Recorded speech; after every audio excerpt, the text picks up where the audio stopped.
Troppe morti sul lavoro.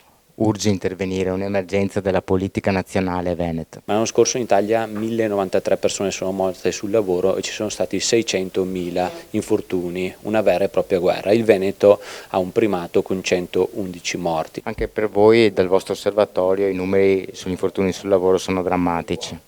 Sì, continuano a esserci, nonostante si continua a parlarne, si cerca di fare cultura anche nel mondo del lavoro con i lavoratori e le lavoratrici, però i numeri continuano a essere alti e soprattutto sembra sempre che ci sia uno zoccolo duro che non riusciamo a scardinare. Lei parlava di paura di denunciare.